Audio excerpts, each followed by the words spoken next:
How's it going, everyone? I hope you're having an awesome week. Today, finally, I'm going to get some oak into this bastard whiskey that I've been making over the last few episodes. The plan is I want to age this one nice and slowly, ready in about sort of 6 months to 8 months, something like that. And this one I want to do fairly quickly and have ready by Christmas.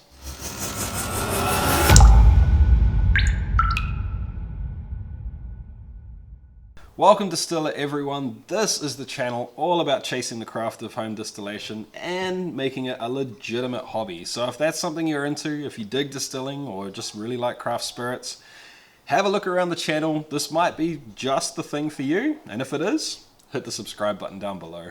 Alright guys, so like I said before, I'm aiming to get this one done in about 9 months time, I guess, and I want this one to be ready for Christmas. This is 2 liters, this is 3 liters. I know doing this in a little under 2 months is rushing it a bit, but I don't really have anything ready to drink for Christmas, so I want to push this one along, and I'll let this take lots of time. So it turns out that oak aging spirits is kind of a really big topic. There's a lot of information to cover. So what I want to do today is just go through some of the more simple stuff that I've picked up recently, looking into how to do this, pass that on to you guys, and then show you what I'm going to do with these and see if you guys think I got it right, see if you guys think I got it wrong, and hopefully, because I'm using pretty low volumes of stuff, it shouldn't make that much difference if I want to change my game plan in a week or two. So before we get stuck into this, I think it's kind of important to mention that it's not a hot topic, but people have their own ideas and their own ways of doing things and their own ways of getting results. So in this video, I'm going to stay relatively vague on key specifics like exact temperatures to use or exact amounts to use. I'm going to talk more around the things that everyone seems to agree on. The first thing that I think we should talk about is oaking versus aging. And while you could argue they're the same thing, when it comes down to a home distiller level, you can totally make them 2 separate things. And the reason I say that is you could put a whole buttload of chips or something like that with a really high surface area into a jar of white product, and you could color it and oak flavor it, I guess, up to a point with what you'd get for like a 20-year-old scotch overnight. What you can't do in that time is age it as well. So I think it's important to note the difference between the two. When I say oaking, I mean adding color and flavor from the wood into the spirit. Aging, however, is a little bit more of a mystical process, and while there are some chemical changes that seem to be pretty well known, there also seems to be a bunch of stuff that just no one really knows exactly what's going on. A lot of people would agree that you just need time, and that the wood acts as a kind of catalyst for a lot of these changes as well. There's a lot of arguments based on this, saying that you cannot create a 10-year-old scotch in 6 months at home. You can flavor it, you can oak it to that 10-year level, but you're not going to be able to age it to that 10-year level without 10 years. The second thing to mention is the type of wood, which was the first question I had. What wood should I use?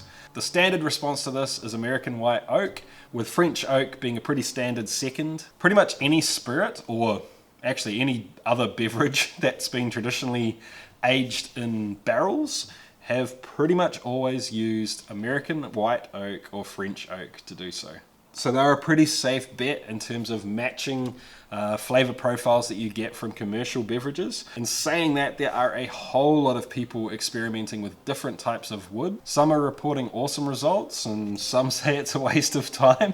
I'll leave that up to you to look into further and whether or not you want to get into it. But that is both commercial and home distillers doing that. Next is the question of how much to toast or char the wood that you're using. This is untoasted fresh white oak, and this has had a fairly high toast to it. I believe 220 for about 2 hours. That's in degrees centigrade, so Fahrenheit maybe a little over 400. You have the charred as well. What you decide to use for your product will vary depending on what you're trying to create, but I will put this up on screen. This is the most famous graph I've seen around for toasting oak.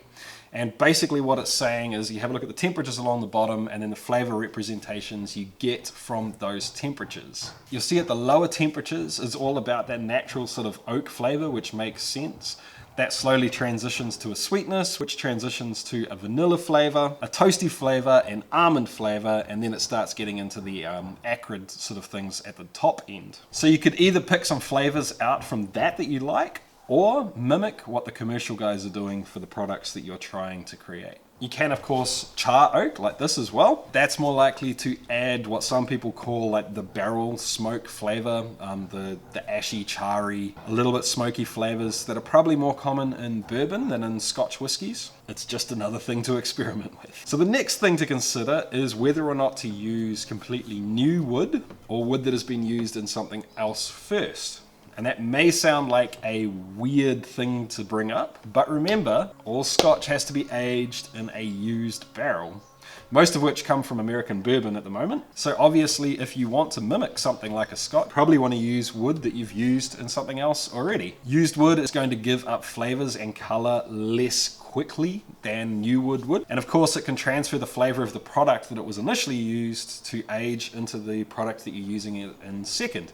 Like, for example, sherry or port barrels are often used to age Scotch later on, or to finish them in at least, and that can give the Scotch some sherry or port notes to the final product. And lastly, we get to the topic of how much to use. For this one, I see all sorts of different answers for it. In the end, I guess it's going to come down to which mentality you think is correct, what you want to buy into, what you want to experiment with, what you want to try, and ultimately, what works for you and what creates a beverage that you like drinking. But obviously, the more oak you use, you're going to get more flavor and more color in a shorter amount of time, which means you would have aged it for a lesser amount of time comparatively. So once again, we're getting into that oak flavoring versus aging debate. All right, team, so with all that said, what am I going to do today with my Scotch? Once again, you may remember that I got totally hooked up with a bunch of oak, so I'm going to be using this today. If you haven't seen that video and you haven't seen the shout out for the awesome guy that gave it to me, there's a card up top for that.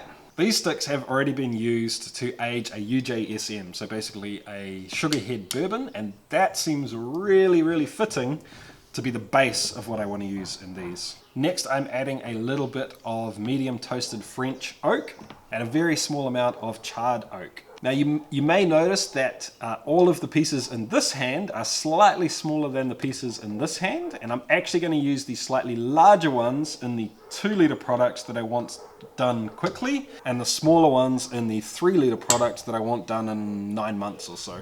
I'm hoping that the size difference of these sticks and the difference in volume is going to make sure that this one is going to be at the same sort of flavor and color a whole lot longer after this.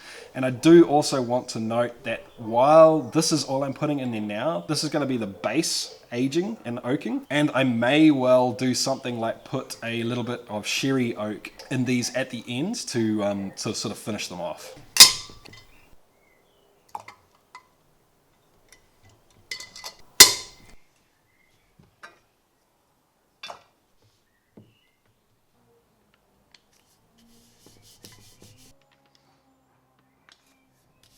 I also took the opportunity to have a nice smell of this and a tiny little sample of it. And it's been, what, maybe 2.5 weeks since this has just been sitting in a glass jar.